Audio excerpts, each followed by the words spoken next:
So I'm a little goofy. I open up a group text message to all of us. And I said, so is this how we're going to talk today? We laughed harder than we've ever laughed in our lives, texting, not saying a word to each other in the same exact room. Why? I looked up.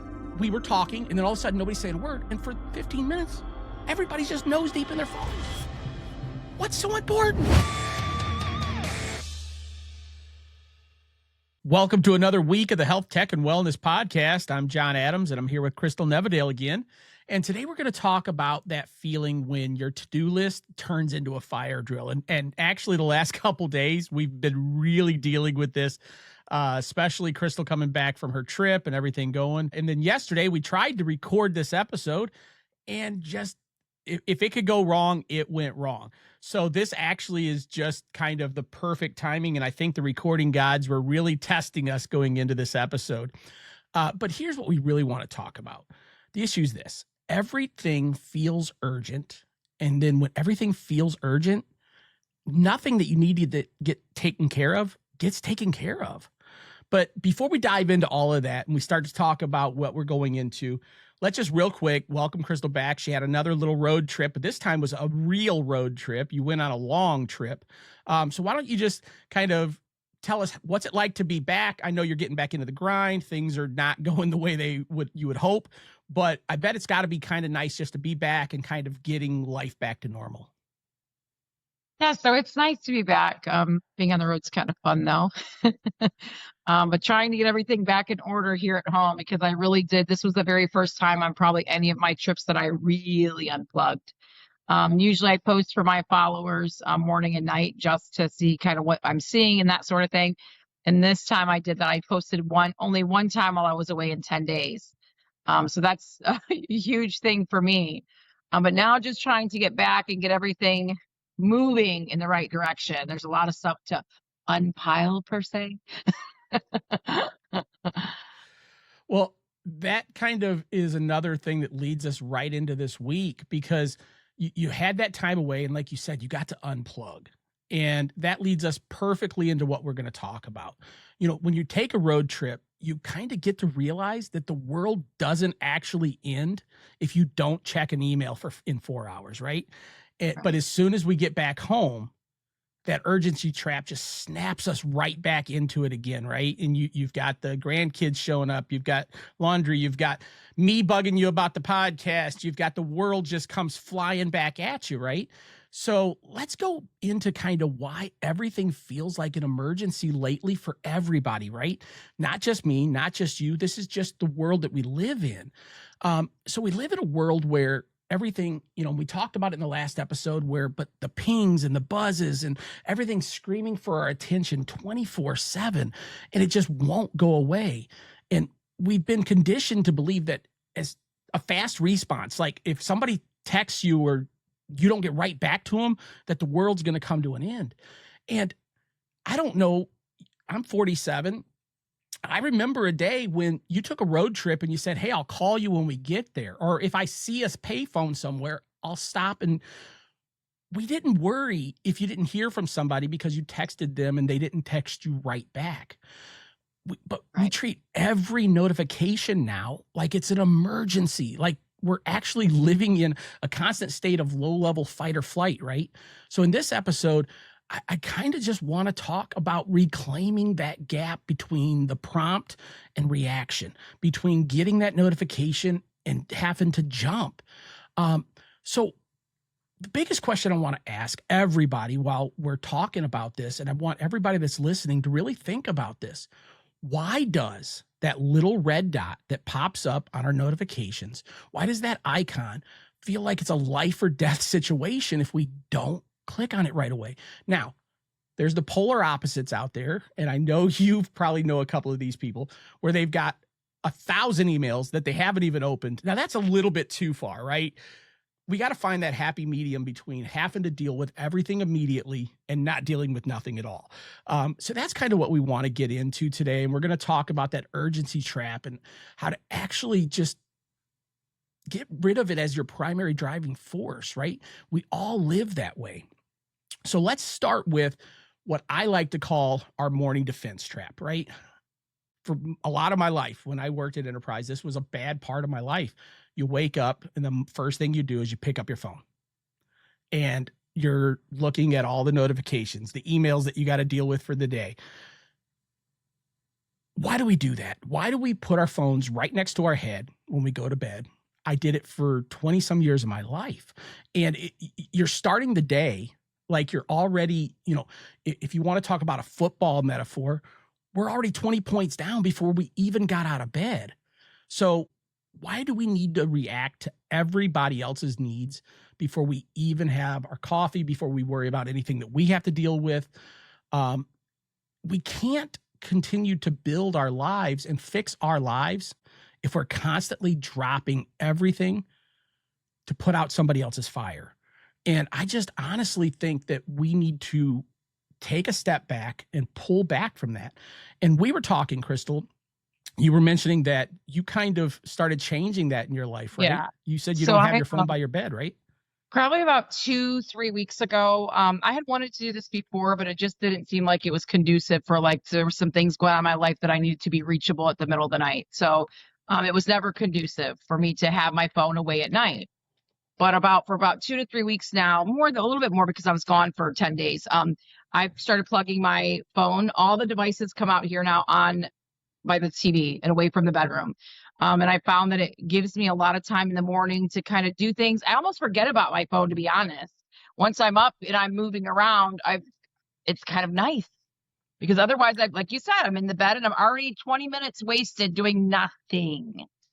So I love Absolutely. this new thing that I'm doing. And it's been very easy. It's been really nice.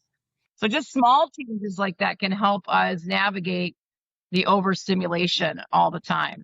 And there was something else I wanted to say really quick too. At bedtime is another thing. So really you should be without your phone to 1 to 2 hours before bed just because of the blue screen. The blue screen messes with your rhythms and causes it to be more difficult to sleep. So that's another thing that I'm trying to practice as well. It's just little tiny small changes really that make the difference. But I always hear people, I can't sleep, I can't sleep, I can't sleep, yet they have their television on and they have their phone on. You're never going to sleep. You're never You gonna know, sleep. when I was in nursing, they would say, you can take melatonin to help you sleep, right? But if you do Mhm. not set the room for sleep, you're not going to sleep no matter what you take. You have to, have maybe, even if it's calming music, maybe it's no music, maybe it's sound, maybe it's no sound, maybe it's darkening your windows. There's a million different ways you can prepare for sleep. But that's just a couple little things that I'm doing now. No, that is huge, and that's something that recently, even though we talked about, I go through and try to clear, apps that I haven't used in a while to get rid of those extra notifications. In building what I'm doing with Amplify and trying to get the new customers on board to do some editing and production work, like I'm kind of putting myself back into that trap, right? I'm looking at the phone all the time. I'm constantly looking, okay, did my current client that I'm trying to build and hopefully get an agreement with, did he reply yet? Where are we at? So yeah, it's a huge thing that, especially when we're building businesses, that we got to really do the same thing. And honestly, Crystal, I think that I'm putting this out there into the ether. We haven't had a guest yet, but I think I want me and you to plan sometime in the next couple months, a couple of entrepreneurs that we can get on with us. And I know two that I could invite pretty much right away if they would come on. And I just want to talk about that because I'm in that early stage. You've built a business for 15 years. I'm in an early stage. And what I would love to do, because we talk about the physical health, we talk about the mental health for the average person, but man, when you're building something like this, there's a lot of stress that comes along with it that It's hard, you don't and really realize. you have to have some boundaries. And when I first Yes. started my business, I didn't. I'm not joking. This is true facts. I would answer Mhm. messages at 3 o'clock in the morning on the way to the bathroom. And I've completely stopped doing that. I feel like, everybody has to have some downtime. You cannot always be accessible. I do a lot of podcast listening and things like that. And I heard something a long time ago where one of the speakers was saying how um, they're not available to anybody but the people in their household till noon every day, no matter what. And this is a pretty well-known person, but he's completely shut off the world till noon. That's his time. But like just having some, I mean, it doesn't have to be that drastic, but having some boundaries. But it's hard to stick to them because you want to succeed, you want to be there, you want to. But over time, I learned that those people that really want your services will show up when you're able to be there. 100%. I think you're a prime example of that. When you know that you need that time off, you just close the door, you throw out a message on social media, hey, we're closed today, or hey, guess what? I'm open today, stop in. So you do an amazing job with that. I mean, the way that you've been able to separate your life from the business and still be very successful is huge. Now, so I wanted to kind of come back to this, but since it's on top of mind, I'll throw it out there. So while we're talking about being in our phones, right? I'll tell a funny story, and you'll know the people. Some of the people listening to us will know the people, but my sister and her husband and your uncle and his wife, Danny and Allison, we are all at my sister and brother-in-law's house one day, me and Cindy, and we are all visiting, talking. And then all of a sudden, and I was just as guilty, I look up and we are all nose deep into our phones. We're sitting in the same room and nobody said a word. Had to be 15 minutes. So I'm a little goofy. I open up a group text message to all of us. And I said, so is this how we're going to talk today? I get you not. For the next 4 hours, we laughed harder than we've ever laughed in our lives, texting, not saying a word to each other in the same exact room. Why? I don't know, but it was funny as all get out because I looked up, we were talking, and then all of a sudden nobody's saying a word. And for 15 minutes, everybody's just nose deep in their phones. What's so important? We're there to visit with people. So I would love to challenge a person that we know, and I don't know if she listens to the podcast or not, but if you do, you know who you are. Throw a comment in there if you do listen when I tell you what I'm about to say. This person has a Longenberger basket next to their front door. This is very extreme. I'm not saying everybody to do this, but if you do, I'd love to hear about it in the comments. You come to visit at this person's home. Put your phone in there. If it's an emergency, you can grab it, whatever. But you're there to visit. You don't walk into this person's home without putting your phone in this basket. Again, it's extreme. But the point is, we need to separate ourselves from all of that chaos, right? And that's kind of what this episode's really talking about. So another good way to do that's a tool like that. But when you're going out to dinner with people, everybody puts their phones to the side. Whoever picks up their phone first pays for dinner. That'll keep folks off their phone. Yeah, it's just like credit card roulette, right? So yeah, if you pick up your phone, you pay for dinner. I love that. Something me and Cindy do, and this is absolutely terrible because we people watch. But to try to stay off phones, you're looking around, okay, you're seeing couples, right? Are they engaged with each other? Okay, are they first time dates? Is this a first date, or they've been together for a while? Or You got can the people tell who the they're difference. not. Yeah, the people who've been together forever and they're not saying a word to each other. Maybe they're both nose deep into their phones. They've probably been married for 30 years, right? It's a little game, but it keeps you off of your device. Yeah. So there's little things that we could all do to re-engage human to human and get away from this stuff because we need it. It's there for a reason. We're using technology right now to do the podcast, but at the end of the day, we really need to separate ourselves. It's one of the things that really are not healthy for us. We've basically taken our phones and we've turned downtime into input time. And we're not resting anymore. We're not picking up books to read them. And if you are, you're reading them on your phone. And guess what? By reading them on your phone, if you don't turn on Do Not Disturb or you've turned off your notifications, now a notification pops up. Now you're out of the book and you're looking at the notification. Go back to paper books. And if you need a paper book, I've got a great one if anybody's interested in links in the bio. But enough of that. That's a joke. But long story short, we want to talk about some practical systems that we can break down to just take a notification audit, right?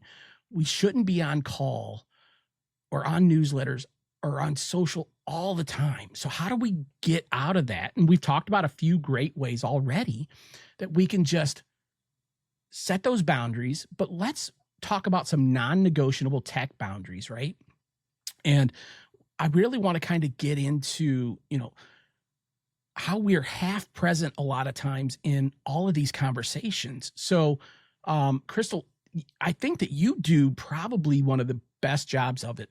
I mean, you're on there a lot and you're posting to your followers, and you post even more than I do. And I feel like I'm driving people nuts when I post, but you do an amazing job of still going on, still posting, still putting it out there, putting the positive vibe on things, but then also having that time to go on that 2-week road trip, to be with your grandchildren. So just what are some of the things that you do that kind of help you with that? Because I could take some of that advice, I'm sure, and run with it. Um, I try to be mindful of how often I'm on, and if I sometimes I'll save things. I'll work for an hour straight. I'll make 3 things up. I'll save them and then I'll post them periodically instead of spending all that time 3 different times working on it. I'll do like that. So I try to batch work together, give myself an hour to do what I need to do, and then I'm away from it for the rest of the day. I was like, I'll do is hit send or post or whatever.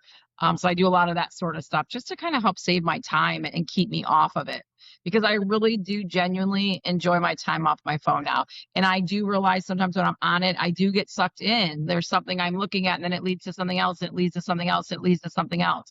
Something happened recently, though. I had no space on my phone. So on my trip, I think I only took 20 pictures. On an average trip, I take around 1,000 to 3,000 pictures in 10 days. So not having my phone, I use the friend's phone to take some photos, but just the fact of leaving my phone in the car all the time, I didn't look at nothing. So I mean, it really just is whatever works for you, little steps. But I really try to leave my phone plugged in here, not carried around with me. Make sure I don't have pants with pockets so it's not in my pocket. No. Yeah.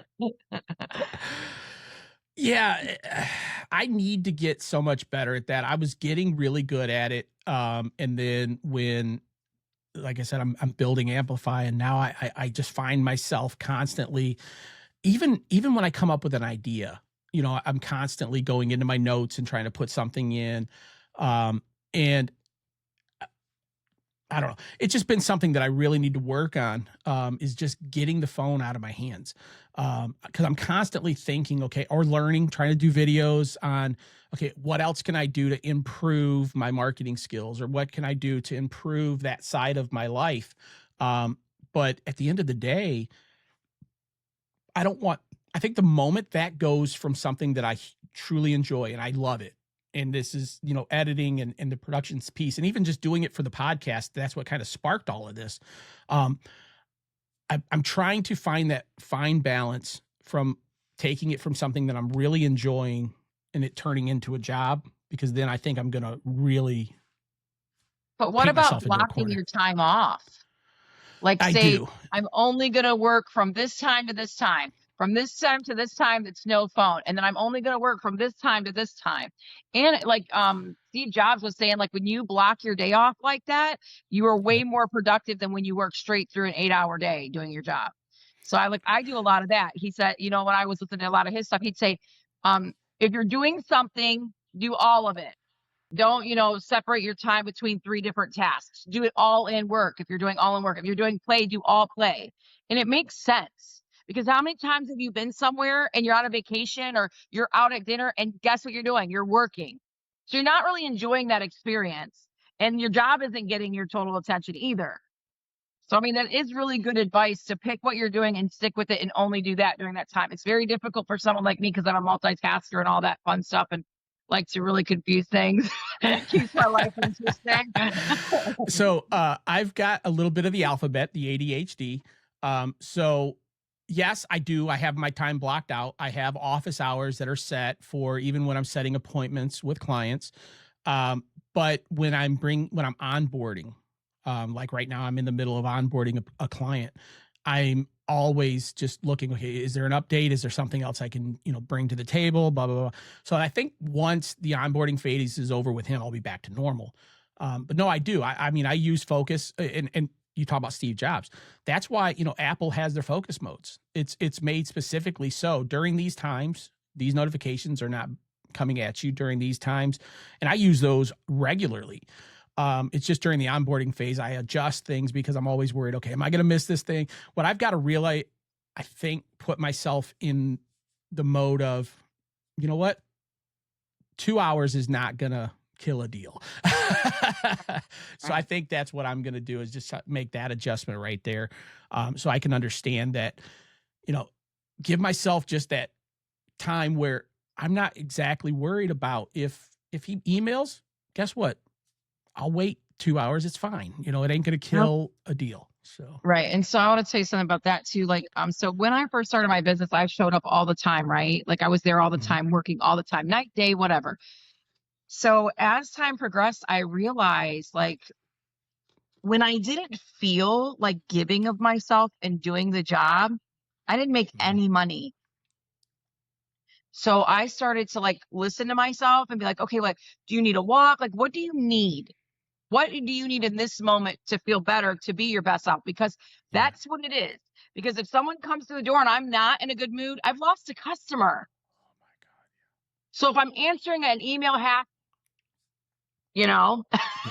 Yeah. then that's No. what it is. You're not going to get the same outcome. Sometimes we just have to give ourselves permission to step back and let the pieces fall where they will. You're never going to Yeah. lose a client that's meant to be yours ever, ever. Yeah. That's, and if we keep remembering that everything that's ours is already ours, we don't have to fight so hard for it. It Mhm. kind of makes things a little bit easier.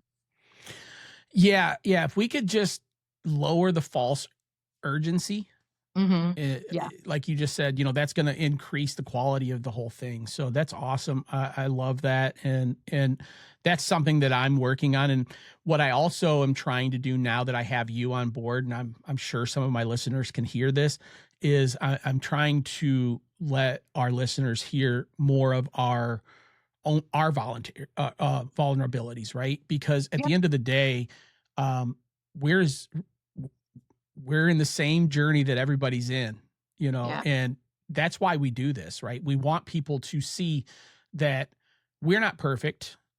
We're learning just like everybody else, but we've come through a lot and we've got some things that we can give. So that's kind of why I wanted to bring that up. And I think that I do in the next few months, I do want to have a show just around, entrepreneurship and the stresses and how you get through it, how you deal with it, the fears that come along with taking that first step, a lot of that stuff that I really want us to deal with. So I'm just putting it out in the ether. I'm basically saying we're gonna make this happen by speaking it into existence. And I think it'll be a great episode that'll help us and all of our listeners. Um, Absolutely. so here's what I want to kind of challenge our listeners to. What I want is everybody to have, I'm going to call this the 24-hour challenge. I want to give all of you a mission. I want you to take and give yourself a 20-minute buffer after you listen to this episode and just put your phone down. When you get up in the morning, don't touch it for 20 minutes. When you get done listening to this podcast, put your phone down for 20 minutes. I want you to take one time a day, not when you're sleeping, but when you're awake, and just say, no phone. I get it. There's emergencies. You need to have it to be able to ring. I understand that. But put it down. Walk away, read a book, talk to your family, hang out with somebody, whatever. Put it down for 20 minutes. I'm just as guilty. So I'm going to do this challenge with all of you guys. And every day, put it down for 20 minutes. Do not touch it. And I'm not talking about the 20 minutes that you already do. I'm talking an intentional 20-minute break from your phone and walk away. I don't care if it dings and dangs 50 times. Take the person that absolutely needs to get a hold of you, put a special ringtone on it if you didn't already, and unless that ringtone rings, don't touch it. 20 minutes intentionally every day until the next episode. And I would love for you guys to throw a comment on there and let me know how that went for you. Because I myself have fallen in the trap and I really need to do that myself. And that was kind of why we brought this episode, or I brought it together, and we were talking with Crystal. And I know with you coming back from this trip, I mean, it may not even be your phone, but you know, you come back and just everything, it just seems like it's so hard to catch up. Right. Right. And that's the biggest thing. I think if we can all just do what, you know, the Living 95 philosophy, breathe, 5 seconds in, hold it for 2, 6 seconds out, breathe. Yesterday, we tried, and I mentioned this earlier, we tried to record this episode. Nothing was working. We couldn't get this. Her equipment wasn't working. Things just weren't going right. We didn't panic. We didn't go, we'll get to it next week. Forget it. We got too much. Breathe. We got through it. You handled your stuff. And guess what? We're recording today, and we're doing what we told each other we were going to do, right? We're not going to let this get in the way of our lives, and we're not letting life get in the way of this. We'll make it work. We can make adjustments on the fly. And that's what I want to challenge everybody to also. You get up in the morning and things just aren't going right. The more you stress over the fact that, oh man, I didn't get to record today, or, oh man, I didn't get to get, it's just going to continue to snowball. And those things are just going to build up and build up and build up. It was okay. The world didn't end. So that's what I also want to challenge everybody to, is just urgency is a huge thief of our presence, right? When everything is urgent, we forget about the moment that we're in. And when you decide what is actually an emergency, you finally get to take care and give yourself the focus that you deserve and get it all back. You get more time with your family. You get more time with your friends. You get more time with the people that would truly matter when you get rid of urgency. It's the biggest thief that we have in our lives. So funny, you start talking about shit and it goes, we're still here, guys. Okay. So we're still recording. We're still good. Awesome. So yeah, we had another one of those little hiccups, guys, right in the middle of me describing what was going on, and Crystal popped out and popped right back in. But the great thing with the software that I use, Riverside, when I go to edit it, I'm pretty sure, and you'll know before, well, I'll know before you, but you should have seen that all that conversation that I just had was still there, even though everything went, and Crystal popped right back in and we're good to go. I might even throw in just a little bit of that little hiccup when she came back, just because I love talking up the software that I use for this. They're an amazing company. Well, just don't put my broken neck thing in there. No, no, you're good. But guys, on that note, you know, that's the thing right there. Life isn't perfect. Things are going to happen. And if we continue to have urgency over the things that are going wrong, we're just going to continue to fail. We're going to continue to have health issues. We're going to continue to go down the same paths that we've been going down, and nothing's going to change. So I just challenge everybody to slow down, put your phones down, take that 20-minute conscious time without your phones. Start first thing in the morning tomorrow morning.